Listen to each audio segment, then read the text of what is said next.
Hi, in this video, we will learn the various ways in which shares can be issued. Let's begin with the difference between private placement and public issue of shares.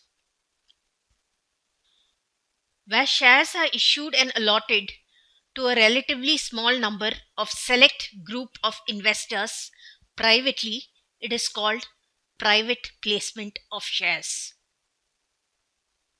Where shares are offered by the company to the public in general, then it is called public issue of shares, and this can be made only by a public company.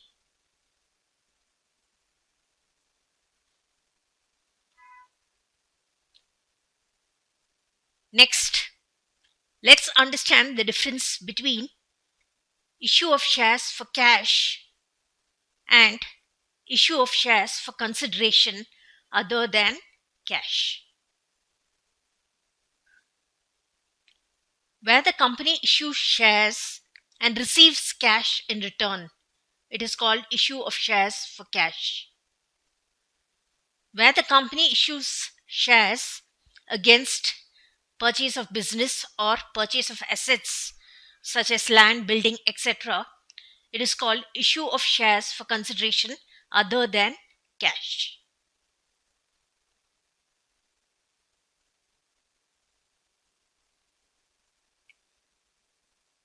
What is the difference between issue of shares at par, issue of shares at premium, and issue of shares at discount?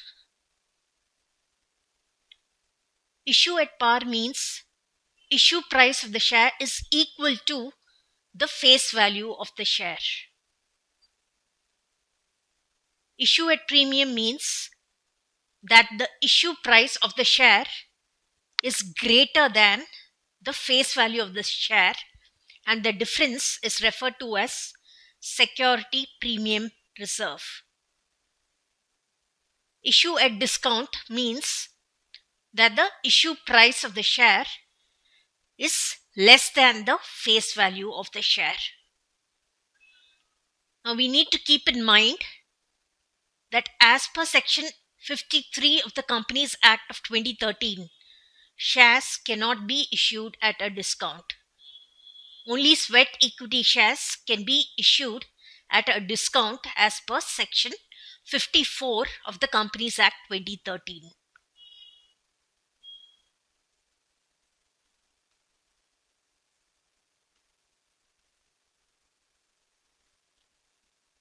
What is the difference between amount payable in lump sum versus amount payable in installments? Where the entire issue price of the share is to be paid by the applicant at the time of application, it is called payment in lump sum. However, where the issue price of the share is to be paid in installments, the first installment is called application money, second allotment money, and further installments are called call money. Then it is called payment in installments. It's important to note that as per SEBI guidelines, application money should not be less than 25% of the issue price. If more than one call is made, then it is termed as first call, second call, and so on, with the word final suffixed to the last call. For example, let's say the third call is the final call. We will use the word final as suffix to the third call, third and final call.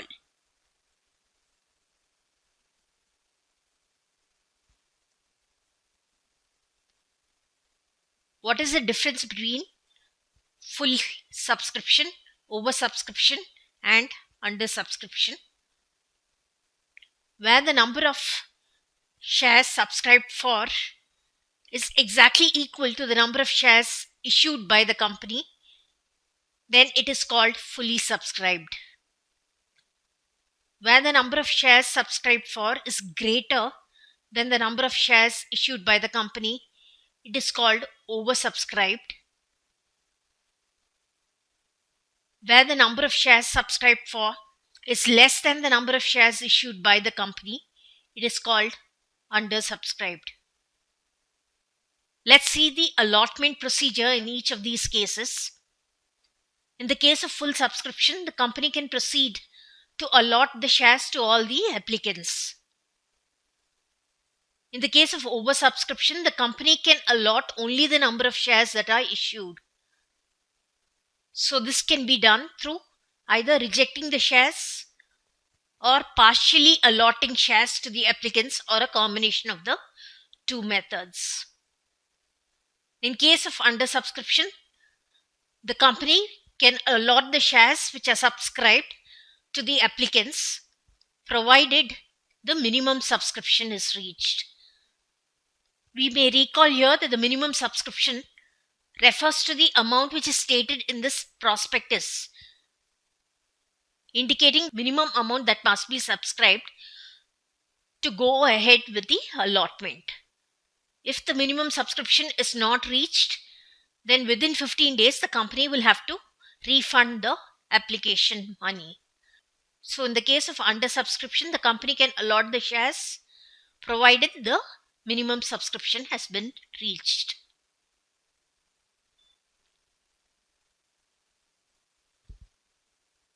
So here in this video, we learnt about a few differences, such as difference between private placement and public issue of shares for cash versus consideration other than cash, issue of shares at par versus premium versus discount, difference between amount payable in lump sum versus installments, and as well as the difference between fully subscribed, oversubscription and undersubscription. In the upcoming video, we will start learning journal entries for issue of shares for cash. We'll begin with issue of shares at par and then go on to learn journal entries for issue of shares at premium.